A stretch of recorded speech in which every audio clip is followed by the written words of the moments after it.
بسم اللہ الرحمن الرحیم الحمد للہ وحدہ والصلاة والسلام علی من لا نبی بعدہ وعلی آلہ واصحابہ الذین اوفوا عہدہ اما بعد۔ دینی کورس برائے رمضان المبارک سبق نمبر 9، اسلامی عقائد۔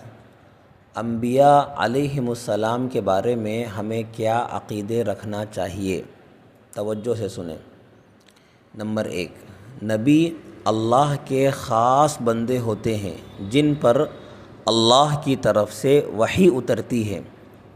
وہ ذات کے لحاظ سے انسان اور صفت کے لحاظ سے نور ہوتے ہیں، نور ہدایت۔ یہ پہلا عقیدہ نبی کے بارے میں رکھنا چاہیے۔ نمبر 2، نبی مبعوث من اللہ ہوتے ہیں، یعنی اللہ کی طرف سے بھیجے ہوئے ہوتے ہیں۔ وہ اللہ کا سلیکشن ہوتے ہیں، بندوں کے سلیکشن سے نبی نہیں بنا کرتے۔ اگر ساری دنیا کے انسان مل کر کسی انسان کو نبی ماننے پر متفق ہو جائیں پھر بھی وہ بندہ نبی نہیں بن سکتا، اس لیے کہ نبوت الیکشن سے نہیں ہوتی بلکہ اللہ کے سلیکشن سے ہوتی ہے۔ نمبر 3، نبی معصوم عن الخطا ہوتے ہیں، یعنی پیدائش سے لے کر دنیا سے پردہ فرما جانے تک نبی سے کوئی گناہ نہیں ہوتا۔ اللہ تعالیٰ کی خاص حفاظت ہوتی ہے نبی کے ساتھ۔ نمبر 4، نبی واجب الاتباع ہوتے ہیں، نبی کی اطاعت اور اتباع امت پر فرض ہوتی ہے۔ اگر کوئی شخص نبی کو واجب الاتباع نہ مانے اور رسول کی حدیثوں کو حجت نہ مانے تو وہ مومن نہیں ہو سکتا۔ یہ بہت اہم عقیدہ ہے، اس کو خیال رکھیں۔ نمبر 5، حضرت محمد صلی اللہ علیہ وسلم اللہ کے سب سے آخری نبی اور رسول ہیں۔ آپ صلی اللہ علیہ وسلم پر نبیوں کا سلسلہ ختم ہو چکا، اب قیامت تک کوئی نیا نبی دنیا میں پیدا نہیں ہو سکتا۔ جو اس عقیدے کو نہ مانے وہ مومن نہیں بلکہ کافر ہے۔ نمبر 6، تمام نبیوں پر ایمان رکھنا ضروری ہے، کسی ایک کا انکار بھی کفر ہے۔ تو یہ نبیوں کے بارے میں بنیادی عقائد ہیں۔ مسنون نماز، مسجد میں باجماعت نماز ادا کرنا۔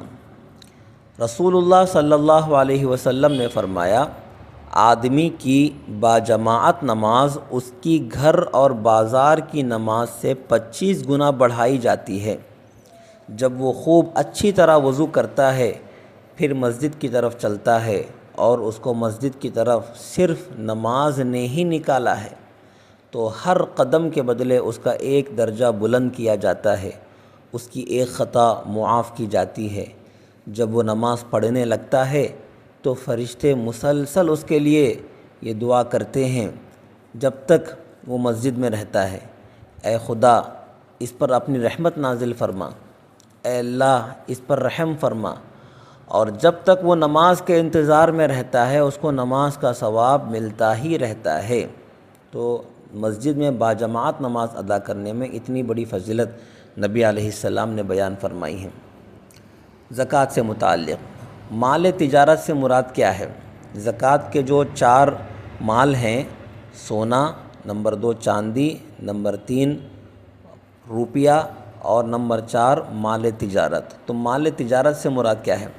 اگر کسی چیز کو خریدتے وقت نیت یہ تھی کہ اسے بعد میں بیچ دوں گا اور نفع کماؤں گا، یہ نیت ابھی بھی باقی ہو تو اب یہ چیز مال تجارت میں شمار ہوگی۔ لیکن اگر کوئی چیز خریدتے وقت اسے آگے بیچنے کی نیت نہ ہو بلکہ اپنے لیے رکھ لینے کا ارادہ ہو تو پھر یہ مال تجارت نہیں کہلائے گی۔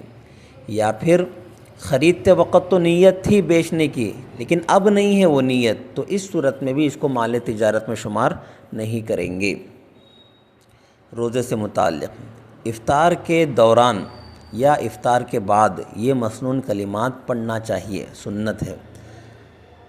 ذهب الظمأ وابتلت العروق وثبت الاجر انشاءاللہ۔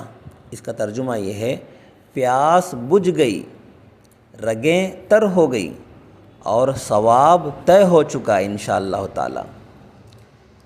روزے دار کو افطار کرانا۔ حضرت زید بن خالد رضی اللہ عنہ حضور پاک علیہ السلام کا ارشاد نقل فرماتے ہیں کہ جو شخص کسی روزے دار کو افطار کرائے یا کسی مجاہد کا سامان سفر تیار کرائے تو اسے بھی اس کے برابر اجر اور ثواب اللہ عطا فرمائیں گے۔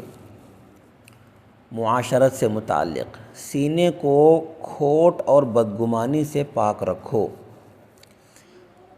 نبی اکرم صلی اللہ علیہ وسلم نے حضرت انس سے فرمایا رضی اللہ عنہ، اے میرے پیارے بیٹے، اگر تم صبح و شام ہر ایک کے بارے میں اپنے دل کو کھوٹ سے پاک رکھو، پھر مجھ سے فرمایا یہ میری سنت ہے، جو میری سنت کو زندہ کرے اس نے مجھ سے محبت کی، اور جس نے مجھ سے محبت کی وہ میرے ساتھ جنت میں ہوگا۔